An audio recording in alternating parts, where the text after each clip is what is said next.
gikan sa news center sa Aksyon Radio. Aksyon Radio. Yari ang mga nagapanguna nga balita sa syudad sa Bacolod kag probensya sang Negros Occidental. Mga balita lokal, nasyonal, sa Aksyon Balitang Bayan. Numero 1, Aksyon Balitang Bayan. Numero 1, two-time kapisanan ng mga broadcasters, Golden Dev nominee for Best Provincial Newscast. Aksyon Balitang Bayan. Numero 1. Aksyon Balitang Bayan. Numero 1. Kagkaroon ang inyo news team.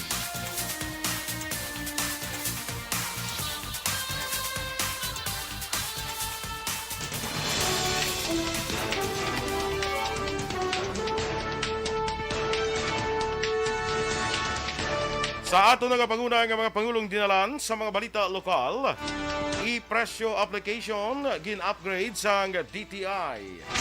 Crime incidents nga na-record sang BCPO nagnubo sang 26%.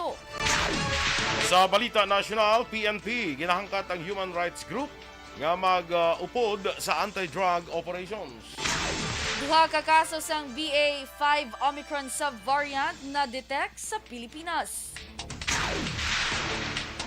Maayong aga Bacolod, maayong aga binugabahin sang Western Visayas. Karon nga adlaw, Sabado, Hunyo 4, 2022. Ang inyong news team, Aksyon, Eden, Aboso. Aksyon Boy Duran.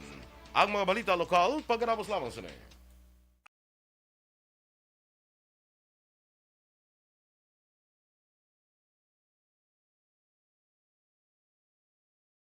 Alamin kung paano sumali sa Isulat ang iyong pangalan, address, contact number at signature.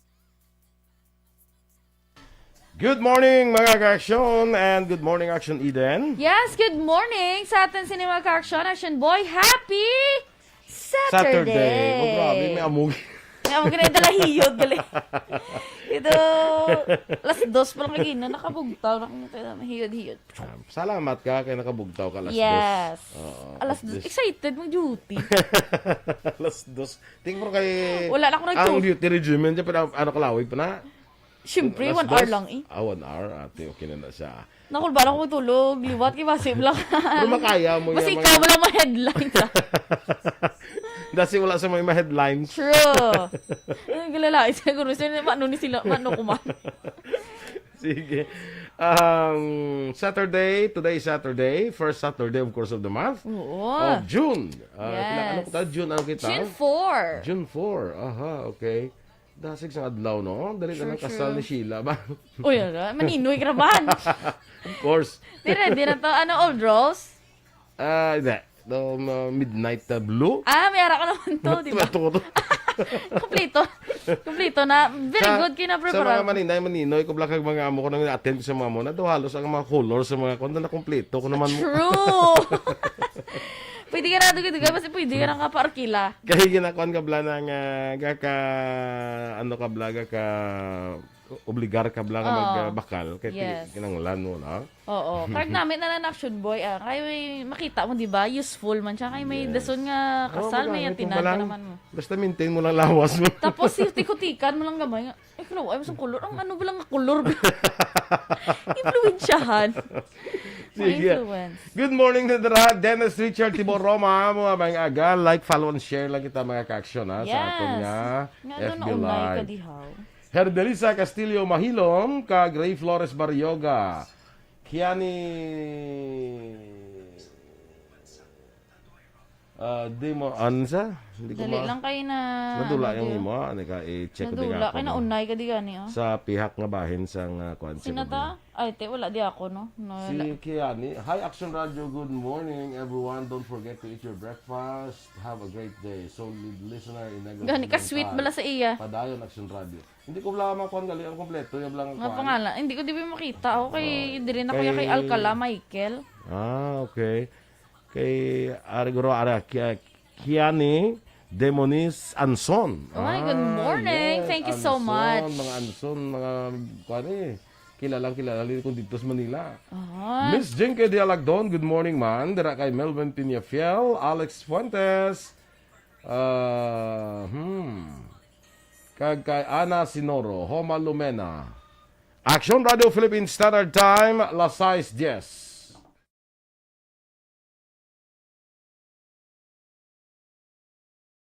Aksyon! Balitang Bayan, numero 1.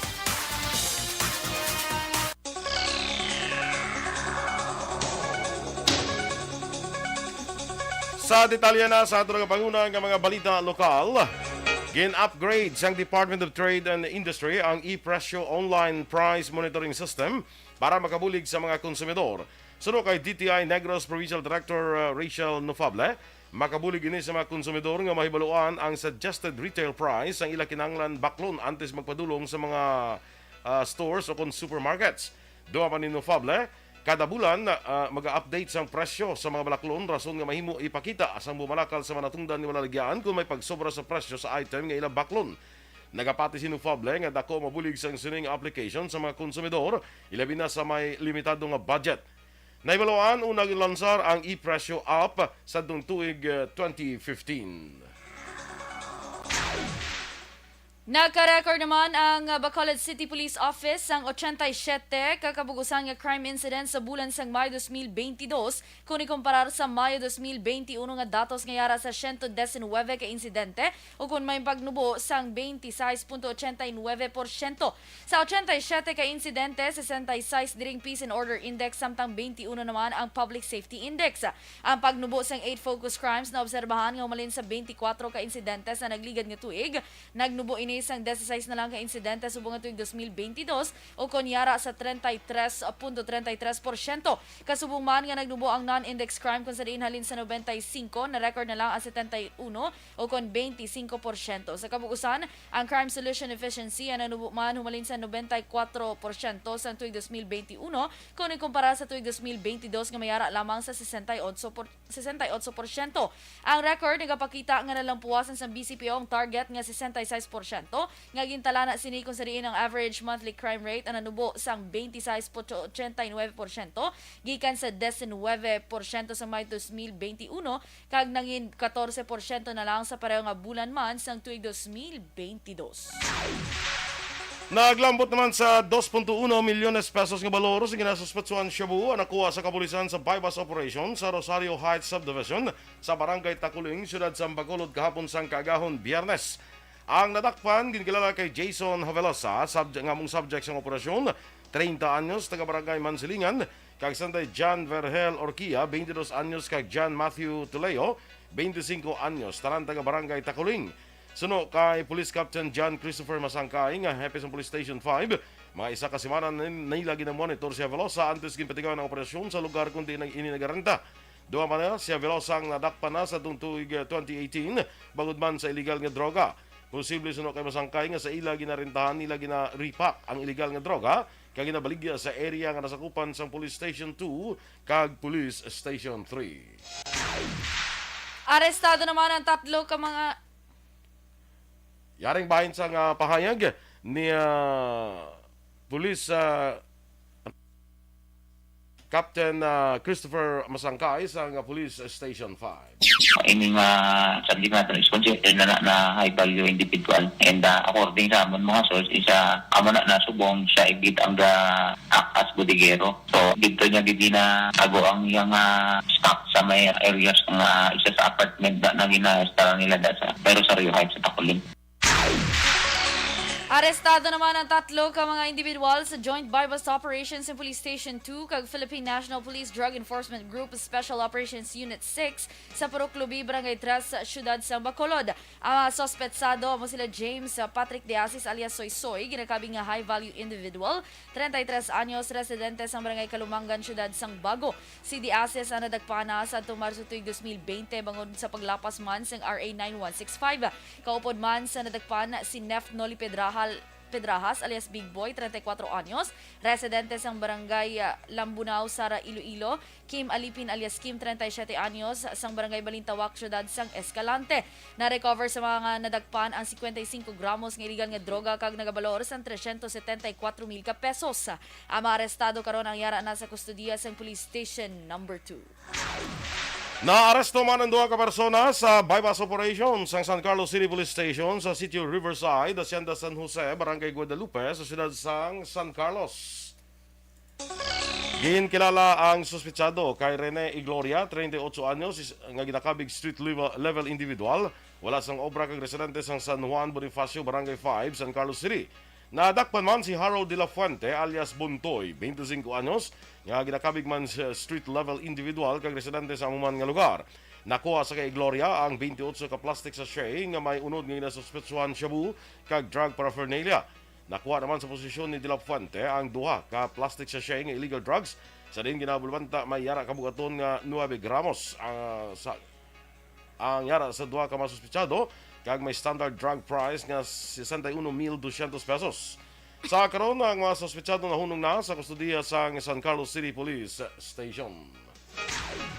Sa iban pa nga balita lokal, pilason man ang hinablos bagong sa labat matapos nagpalupok sang airgun ang tiyo launa imedya sang kagahon Hunyo 3 sa sitio Tison, Barangay 11, Syudad San Victorias.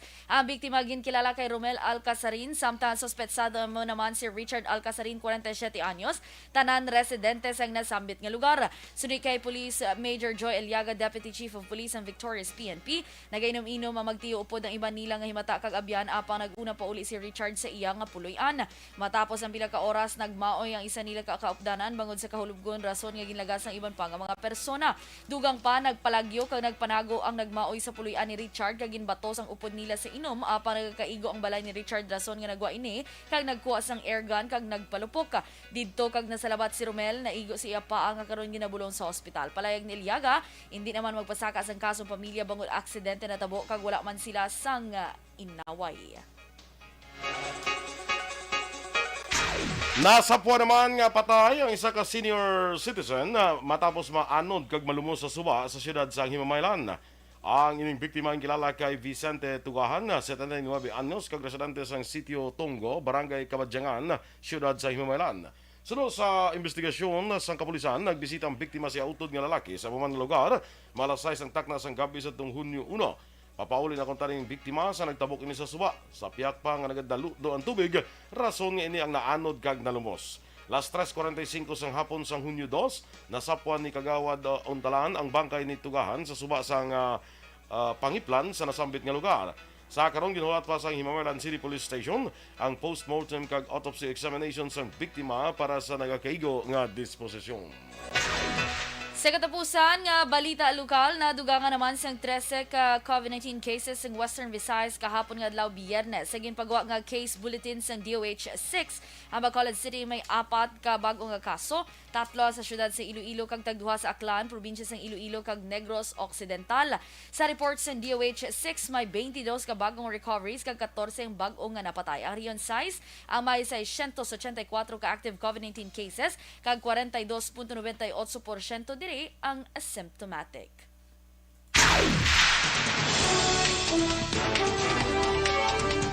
Aksyon Radio Philippines Standard Time, las 6:18. PNP ginhangkat ang human rights group nga mag-upod sa anti-drug operations. Samtang duha ka kaso sang BA5 Omicron subvariant na detect sa Pilipinas. Ang detalye sa mga balita nasyonal sa magbalik sang Aksyon, Balitang Bayan, Numero 1.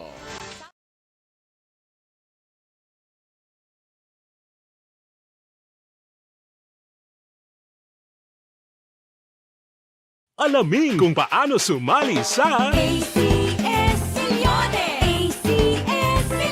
isulat ang iyong pangalan, address, contact number at signature sa isang papel. Ilagay sa white legal-sized envelope kasama ang proof of purchase. At sa labas ng envelope, isulat ang promo title, produktong ginamit at ang MBC station. Pwedeng ipadala o ihulog sa drop boxes sa MBC stations nationwide. DZRH Love Radio. Yes, the best. Easy Rock, Aksyon Radio, and Radyo Natin. May weekly draws na, may grand draw pa. Hatid ng unique toothpaste, Pride Detergent, Star Wax Floor Wax, Shield Bath Soap, Smart Dishwashing, White Rose Papaya with Vitamin B3 at Charm Fabcon. Pwede kang maging milyonaryo sa ACS Milyones.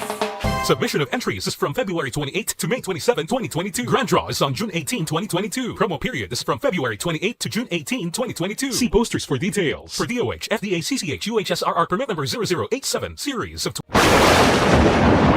Ang elementary nga evacuation center na concern din baha man. Uy, kaya kasi pinagamat-amat pumansaka ang tubig. Actually, ikaw po Yung medyo mataas na ang tubig, so ulat natin nga pasuwat nga nag-traffic to or nag-transit dito sa sulod ang mga continuous rain ang nag-subject sa factor sa pagsaka sa sining tubig sa subong.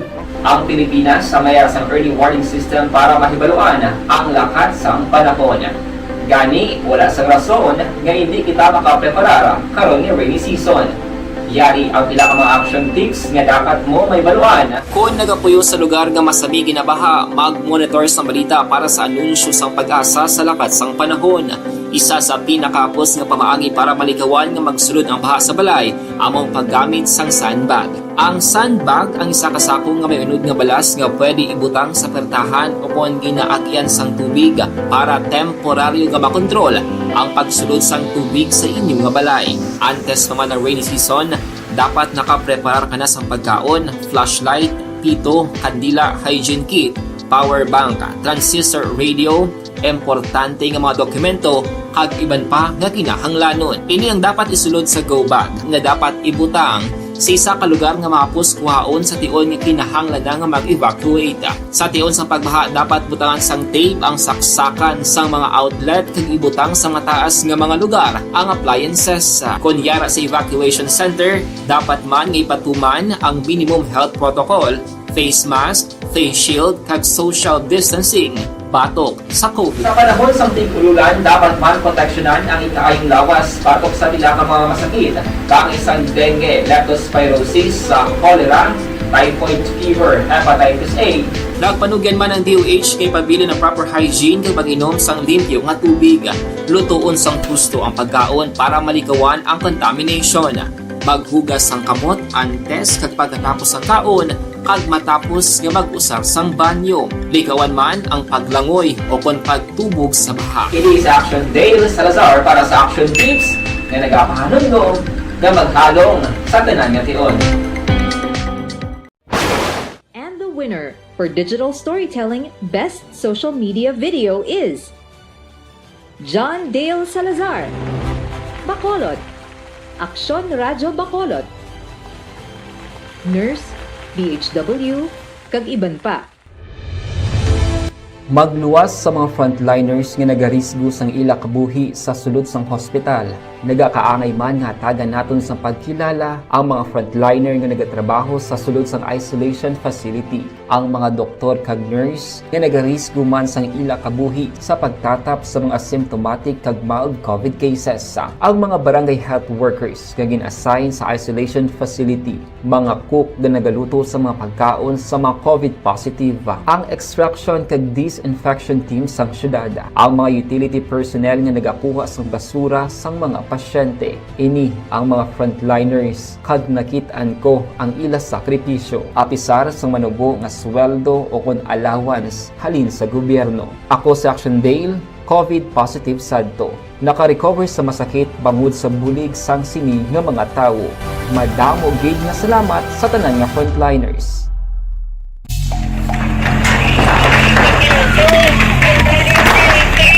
Presyar na tayo! Presyara!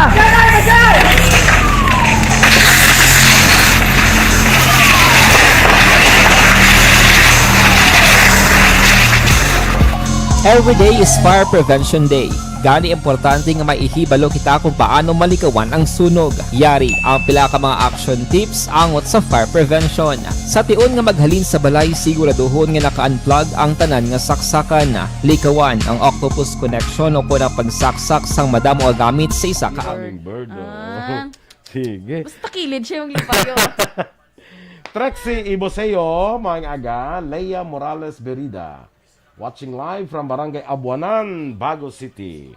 Si Noel Amar, belated happy birthday Oy, si mo, belated ha? happy birthday, Birthday Sir kahapon, Noel Amar. no? Yes. Yes, oo. Good, belated happy birthday sa imo, Noel Amar. Mhm. Sa kay Mario Olvido Aquesa, sa Hacienda Luguay, Barangay Balarin, Silay City. Ma'am Vanessa Mayo, morning Badra or good afternoon with Dr. Matt Mayo. Yes, of course. Sinsiyagid Ma'am Vana kay Perdi atong team.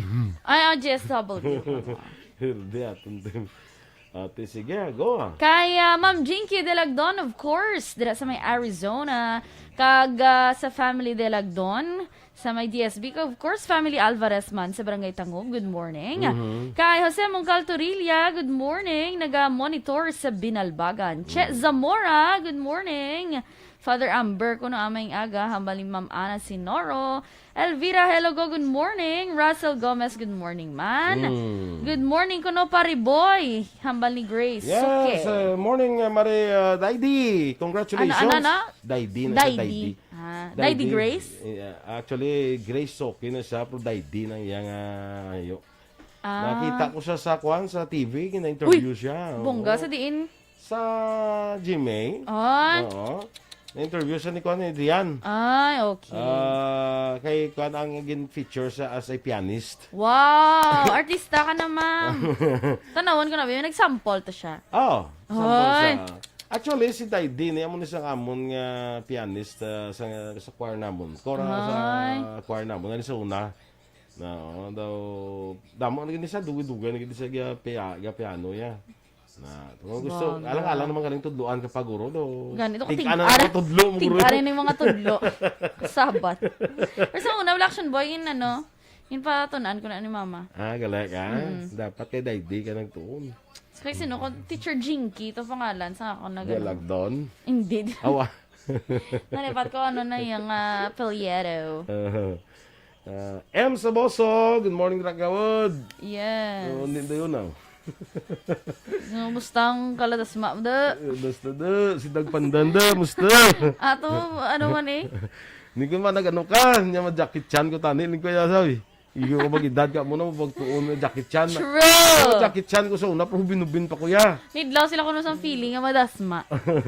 Teresa Linaha Kayaw, morning dra sa El Nido, Palawan. Yes, may pa-great si Otay Benedicto. Happy birthday kuno kay Boss Polding Buoy, isang barangay Suay, Himamaylan City. Happy birthday! Happy birthday to you! Yes. F. Smart, Tadio Salcedo, Deli Martizano. Sige. Ma'am Christine Menes Villalobos, good morning. Sir Noel Amar, thank you so much kuno. Salas John Dexter, kay Bia Jonathan, good morning. Si John Dexter Celis na kung magkadto katong nasdulid kadto mo lang do sa muna siyang chief of staff ni Kuan ni Mayor Miraballas Bibot. Okay. Sige. Uy, tiyan, bali Ma'am Vano, getting close na akatilaw na kusang breeze ang Bacolod. OMG. Excited. Ay, ara na itong pinilo mo sa lakyan. Standby sa aton nga mga balita national.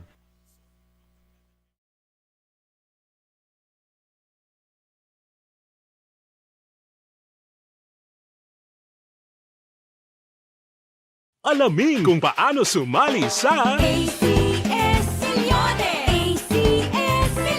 Isulat ang iyong pangalan, address, contact number at signature sa isang papel. Ilagay sa white legal-sized envelope kasama ang proof of purchase. At sa labas ng envelope, isulat ang promo title, produktong ginamit at ang MBC station. Pwedeng ipadala o ihulog sa drop boxes sa MBC stations nationwide. DZRH Love Radio. Yes, the best. Easy Rock, Aksyon Radio, and Radyo Natin. May weekly draws na, may grand draw pa. Hatid ng unique toothpaste, Pride Detergent, Star Wax Floor Wax, Shield Bath Soap, Smart Dishwashing, White Rose Papaya with Vitamin B3, at Charm Fabcon. Pwede kang maging milyonaryo sa ACS Milyones. Submission of entries is from February 28 to May 27, 2022. Grand draw is on June 18, 2022. Promo period is from February 28 to June 18, 2022. See posters for details. For DOH, FDA, CCH, UHSRR permit number 0087, series of Ang elementary nga evacuation center na concern din baha man. Uy, kaya tinagamat-amat kumansaka ang tubig. Actually, ikaw po medyo mataas na ang tubig. So, ulat natin nga pasiwala nga ng traffic to or ng-transit dito sa sulod ang continuous rain. Aksyon Radio Philippines Standard Time, las 6:29 sa detalya na sang mga balita nasyonal. Ginhangkat sang PNP ang mga human rights group nga mag-upod sa ila anti-narcotics operations kag atubangon ng mga drug suspects kasunod sa aligasyon nga pagpang-abuso Sunod kay PNP Officer in Charge Lieutenant General Vicente Danao, dapat manguna ang human rights group sa tiyon sa operasyon ka mag-uyat sang armas para maintindihan kung paano nagatrabaho ang giyera kontra droga. Sa records ng Philippine Drug Enforcement Agency, masobra sa 6,000 ka mga drug suspects ang napatay sa lehitimong operasyon sa idalom sang Duterte administration. Sunod sa otoridad, nag-ausar sila sang puwersa sa tiyon nga magbato ang suspect kung arestuhon. Ginpahag ni Danao nga may kapin 800 ka mga police personnel ang napatay sa sini nga mga operation.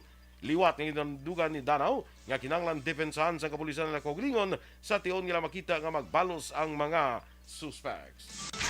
Gin-report naman sang DOH nga na-detect ang duha ka kaso sang mas makalalaton nga sub-variant sang Omicron nga BA.5 sa Pilipinas. Sunod sa DOH, ang duha ka kaso ang halin sa parehas nga household sa Region 3 kag wala sang exposure sa BA.5 case. Sunod kay DOH Undersecretary Maria Rosario Vergere, magluwas sa pagkanto sa duha ka election precinct nagligan nga eleksyon sa NCR, wala na sila sa iban pa nga travel history and duha ang may mild symptoms pero ginakabing na nga recovered. Sila fully vaccinated kay nakabaton man sang booster dose.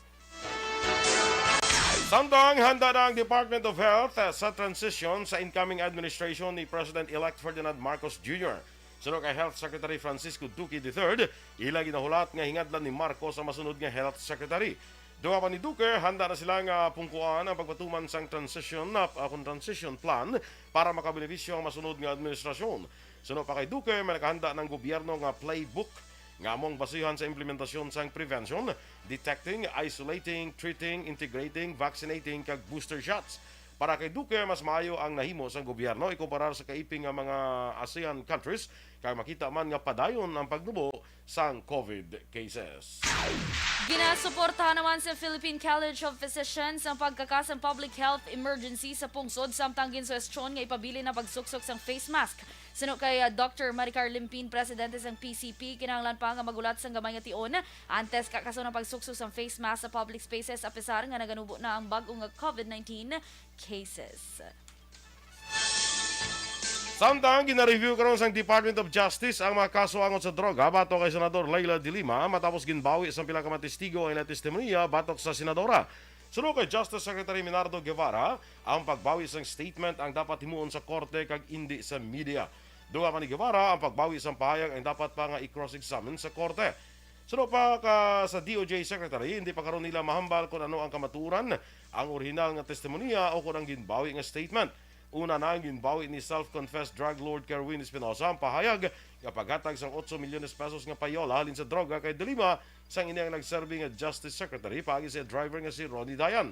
Ginbawi man ni Anay Bureau of Corrections OIC Rafael Ragos ang pahayag nga paghatag sang 10 milyones pesos nga drug money kay Dayan sa balay ni de Lima sa Parañaque. Gin-report naman sa Department of Health ang pasakas ang kaso sa leptospirosis sa pila ka mga lugar sa Rion 2, Otso, Cordillera Administrative Region kag National Capital Region.